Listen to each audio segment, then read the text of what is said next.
guys, I'm Em and welcome back to Eight-Legged Babes. Today I'm going to be introducing you to 3 new True Spider slings that I actually picked up a couple months back, I want to say around June. And I actually have a bonus True Spider that I ended up picking up yesterday, kind of in a funny work story. And I'll show you the video of getting her set up and we'll check in on her and see how she's doing today. So as some of you may know, I have a batch of jumping spider babies that I've been raising up since I want to say March, maybe late February. These are Phidippus johnsoni babies, or Johnson's jumping spiders, and they were the last egg sac I raised from my female Molly, who unfortunately passed away a couple months back. She was a spider I picked up from a reptile convention. I didn't know she was wild caught. I didn't know she was gravid, and as many of you in the hobby know, that kind of is what happens when you buy jumpers from reptile shows. A lot of times they're wild caught, a lot of times they're gravid, and a lot of times you end up with a bunch of babies on your hands. All that to say, my babies that I've been raising up have started hitting the age where I really want to start getting them moved off to other people. I'm planning on keeping a number, but I want to make sure they end up with other people in the hobby, vendors, stuff like that. So I've been reaching out to people I know in the area or even in like the New England region who might be interested in some jumping spider babies. And lo and behold, I managed to find someone who actually had their own egg sac of wolf spider babies that they want to do a trade with. So in exchange for my jumping spiders, I ended up, I think, trading 6 of my jumping spider babies. They traded me 3 of their wolf spider babies. Now they did offer more. I just knew that I didn't want more than 3 right now. I'm in a small apartment. I'm constrained to this one shelf right now for my whole collection. I don't need more than 3 wolf spider babies, or so I thought, but we'll get into that later. Basically, when I traded with this other person in the hobby, these babies had just left their mother's back. So they were so small. They were translucent, they were tiny. It would have been almost impossible to film them. So what I wanted to do was give them a couple months to put some size on, to molt, to see how they were doing, because this was my first time raising sling wolf spiders. And now they're of a size where I want to get them into a bit bigger of a deli cup, give them some actual substrate. You guys will see here in a second, I have them on paper towel with some sphagnum moss and some leaves. So they had coverage to hide in, but it was easier to find them than if I put them in a deli cup full of dirt. I would have lost them instantly and not known if they were eating or anything like that. So what we're gonna do is now put them in deli cups with dirt and get them all set up. Now these baby wolf spiders are actually the species Hogna carolinensis, or Carolina wolf spiders. These are very popular in the hobby for anyone who keeps true spiders. They get very big and they have this might be a biased perspective, they have really sweet faces. They actually remind me a lot of jumpers. They have very big 2 eyes in the very front that have a much more personable look to them than, and no offense to any of my other true spiders or tarantulas, than some of my other true spiders and tarantulas. So they're really cute. I've actually been on the lookout for them for the last few months, but I knew like I didn't really need them. I didn't need to go buy any, and they just happened to kind of fall in my lap when I did this trade. So just to show you guys kind of what we're working with right now, this is the size deli cup I have them in. And I'll give you guys a close-up as we get them set up. But I mean, oh, one of them's right there. Hi, please don't run out. One of the handy things about wolf spiders, they're very fast. Babies are very fast, even faster than adults, but they can't climb plastic or glass very well. So deli cups work really well for them. So what we're gonna do is I'll move us over to the close-up camera and we'll get them set up into new deli cups with some cork bark, some moss, some leaves. Nothing big. Again, they're still very small. I don't want to lose them, but they're of an age where I want them to have a bit more of a natural setup. I want them to be able to dig. I want them to be able to hide. I want them to feel comfortable. Now that they've molted, I want to say 2 times with me, now it's time for them to get a bit more established. So we'll get that done. And then after we get them set up, I actually have a bit of a surprise with something that happened at work yesterday. But first up, these are 3 babies. And as you can see, the way I have them set up currently is just on some paper towels, an oak leaf, and some sphagnum moss. And then I have a ventilated top and some ventilation on the side. So first things first, oh, there's one of them. You can just see its little booty. They're so pretty already. They're so small.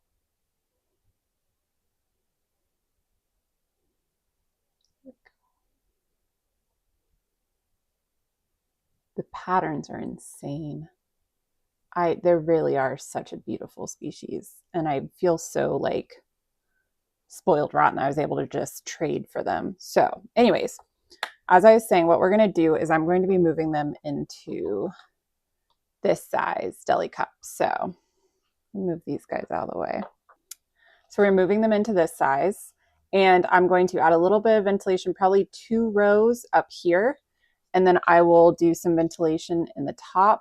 And for those of you who haven't watched my channel before, the way I do it with deli cups like this, I just use a sewing needle or a sewing pin, and I just do a couple circles here so there's good ventilation on the top for any moisture to move up, and then on the sides for cross ventilation.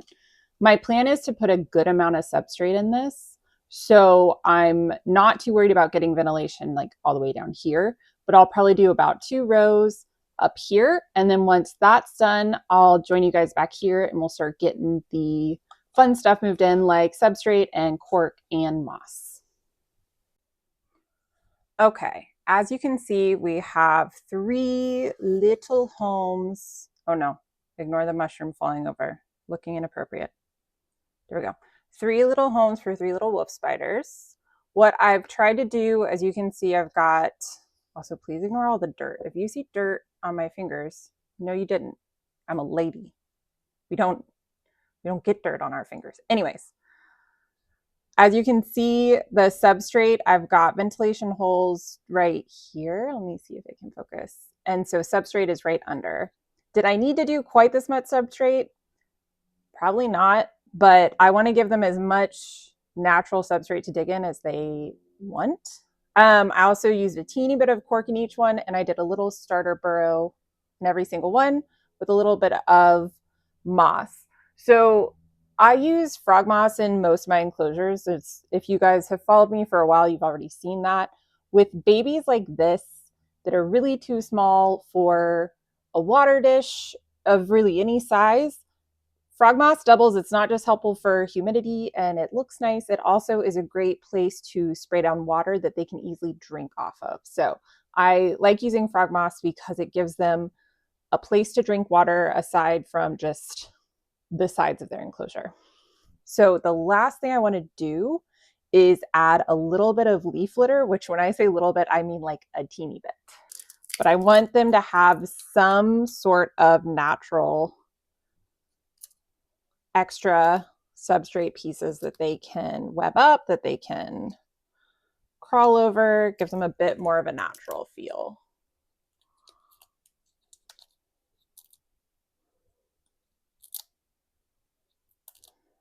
They already look really giant. And I think in the other enclosures, like I showed you, I used an oak leaf for each of them to give them some spots to hide. So also need to remember, I have numbers on each of the little tiny deli cups right now. I need to remember who is who. Okay, leaf litter done. So let's go ahead. We'll start with this guy. Start with number 2. Okay. So number 2, pull that off the bottom and I'm going to stick it right on this one. Okay. So first things first, let me see which one this is. Okay, so this one has built kind of a little hub under that leaf and has webbed it up really good. So what I'm going to have to do is kind of pull it apart from the paper towel. And in case I didn't mention it earlier, the reason I set up their enclosures like this with just a circular piece of paper towel is it made it really easy to keep an eye on them. And it also made it really easy to keep the humidity at a decent level. I mean, these aren't tropical species, but they're babies. You want to make sure that they have a good amount of hydration.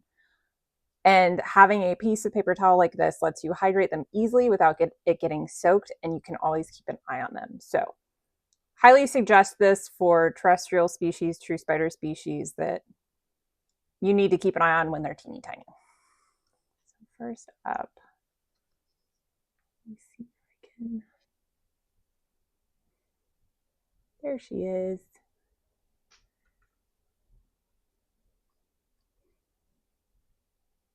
Look at that baby. Let's see if I can zoom in.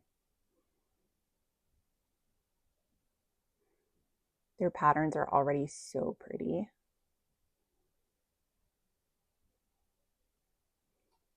Hi, baby. Oh my God, I'm so excited to see them grow. They also grow so fast, which when you're dealing with tarantulas most of the time, it's kind of really nice to get some fast growing true spider babies. Okay. So I think probably best bet is to literally just pull the paper towel and put it in here and hope she doesn't jump off. So I'm gonna like look around the camera. Get the rest of this stuff off.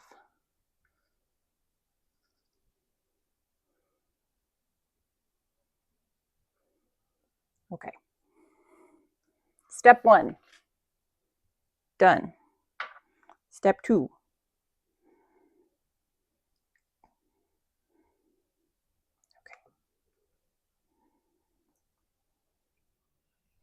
Done. Okay, that was easy. Did she? I don't know if she's gonna make the rest of them seem hard because that was way easier than I thought it was gonna be. Get a better close up. Look at her. No, I don't know if it's a girl. Don't ask. I just assume they're all girls because they're all so pretty. Oh my gosh. Okay. First baby down. Let's get her closed up. This is the wrong lid. I was about to just bloop. Oh my gosh, these are all the wrong lids. Hold on. I'm an idiot. I put holes in the wrong size lids.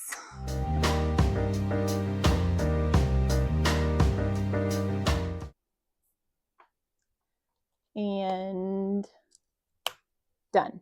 Beautiful. Okay, I'm going to have to do that for the other two, but no worries.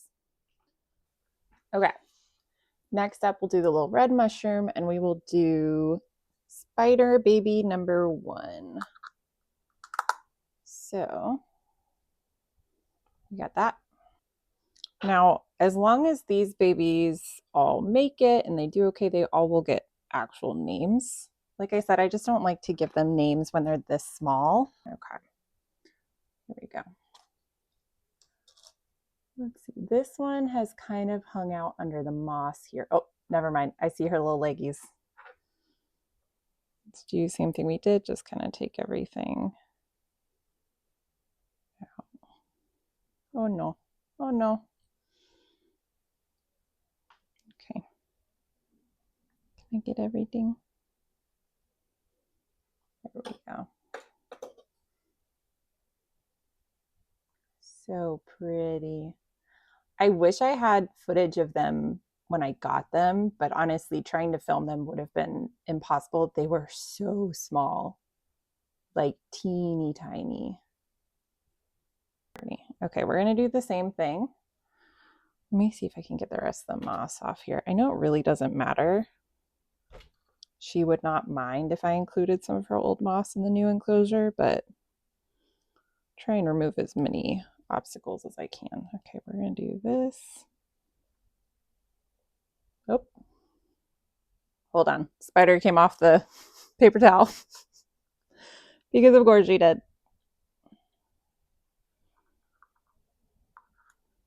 We're gonna do this. You guys aren't gonna get to see this one because I don't want her to run away. Ta-da! I did not realize. I thought she was still in the cup. She was holding onto this, and I almost lost a wolf spider. So that would have been really exciting. But oh, do you guys see her hunker down? That's a fear response. So we aren't going to bug her for too long. Let me make sure I have the right lid this time.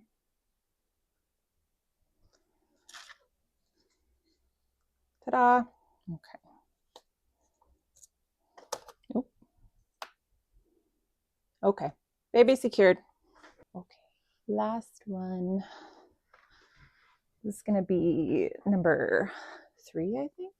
Yep, baby number 3.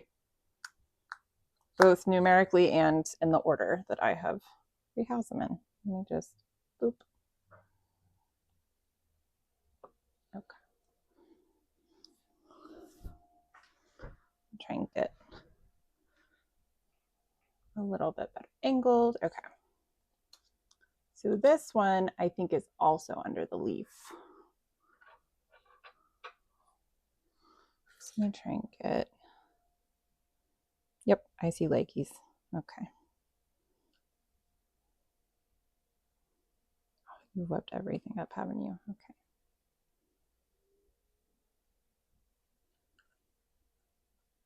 There we go. Let me get my dirty fingers out of the way. Don't worry about that thing next to her. That is a black fly larva that she did not eat.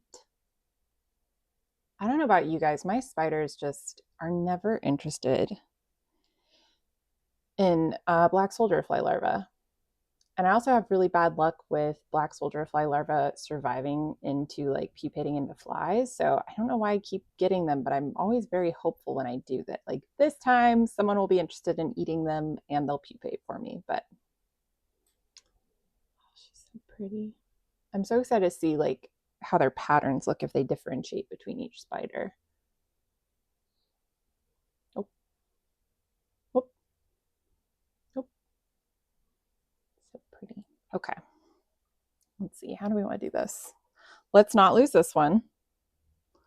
Last one was actually very polite, even though I tried to lose it.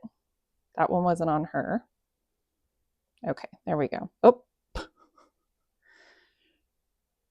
she went under the paper towel. There we go. That makes it easy. Well, also I don't want to like drop all these dead flies on her. So let me see if I can get all these dead little critters out of here so she doesn't get dunked in dead flies. Okay.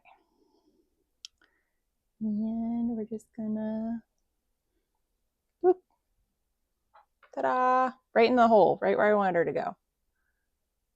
That's your new home. She's like, I just fell 1,000,000 feet.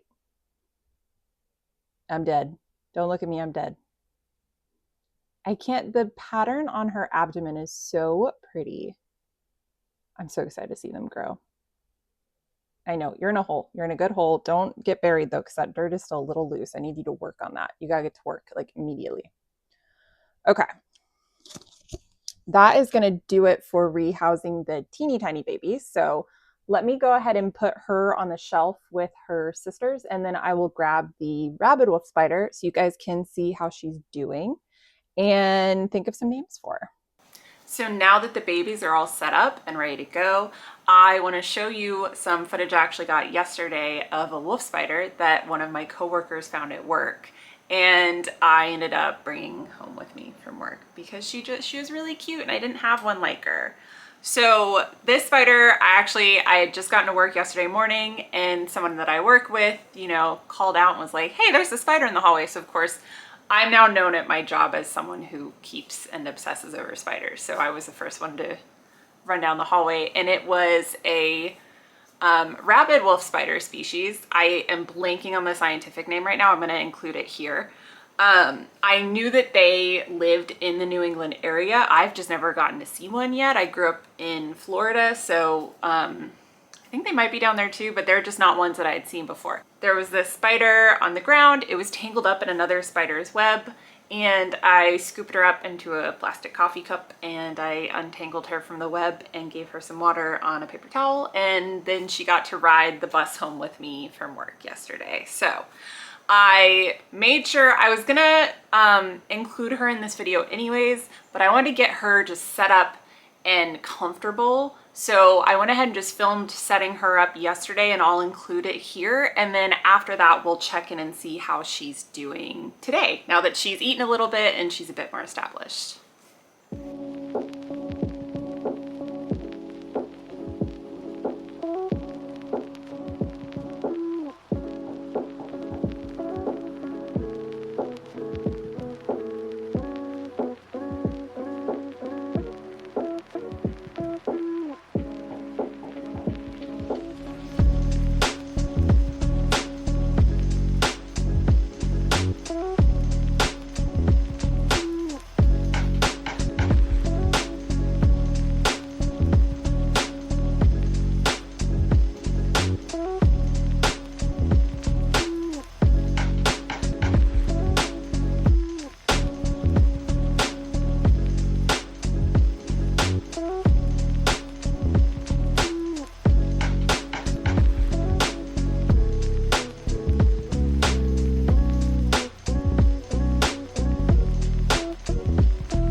Okay, so here is our rabid wolf spider. And she has been working on that waxworm for going on about 18 hours. I want to take the lid off, but I have a feeling she will disappear on us. So we will just have to enjoy her through the plastic, but I can zoom in on her. First, I'll show you kind of her setup though. It's very similar to the way I set up my tea slings that are in these enclosures. I have a piece of cork bark with a tunnel that I pre-dug for, lots of nice leaf litter, water dish, and some nice moss to keep humidity up, give her something to drink off of. Looks pretty soft to climb on, all that good stuff. Let's zoom in on her. Now, if anyone in the comments has kept these species of wolf spiders before or is familiar with them, please let me know what you think age-wise or sex-wise. I'm leaning towards it not being an adult. I think they get a little bit bigger. And my guess would be female. When I first caught it, I was looking for emboli on the pedipalp. So I was looking for, the punching gloves that males tend to have in a lot of spider species. I didn't see them, but then researching the species more, it seems that there's actually not a ton of like sexual dimorphism between females and males in this species. The most notable trait is their not pedipalps, but their forelegs, their front legs. On males, they get very dark, whereas with females, they stay the same color as the rest of their legs. So that makes me think this is probably a female. I'm not sure. I would love to hear comments. But yeah, this is my new girl or boy. But you know me, we're leaning girl right now. And she was so skinny when I got her, and she drank water immediately. The minute I caught her and put her in a old plastic coffee cup with a dampened paper towel, she immediately was on the paper towel drinking. So I usually, with a new spider, I would let them settle in for a day or two before feeding, but she was so skinny that I want to just give her a nice juicy waxworm, and she has been loving it. She is so plump. So we'll see how she does. I'd love some name suggestions, but yeah, she seems pretty happy. And she's just been sitting on, I don't think she's still eating it, but she has literally been sitting in the same spot on that waxworm for 12 hours. I gave it to her around 8 p.m., 9 p.m. last night, and she has been on it all day. So she is such a cool spider. They have really pronounced leg hairs as well, which I know they aren't actually hairs in true spiders and tarantulas, but it's like a very pronounced hair on the legs that almost look like little spikies. But yes, so this is the new wolf spider. So I now have not 3, but 4 wolf spiders, 3 Hogna carolinensis and 1 rabid wolf spider, which again, before filming this, I forgot to double check the scientific name. So I will include it again here. All right, guys, that is going to do it for us today. Thank you so much for joining. I really hope you enjoyed just getting to see the baby wolf spiders and getting them set up, and also just my surprise wolf spider that I'll actually still have to think of a name for. Obviously, I'm still not quite sure on age yet or sex. I'm leaning female, like I said, but we'll see. So if you guys have any name ideas for my rabid wolf spider, that would be really great to see in the comments. And also the baby spiders, although I tend to wait on slings until they're a little bit bigger before I give them names, because otherwise I get too attached. So as always, thank you for watching. Be sure to like and subscribe, and follow me on Instagram at 8-Legged Babes if you want to see any of my still shots or shorts or reels or just silly memes that I post on my stories. Thank you guys again, and as always, have a great rest of your day. Bye.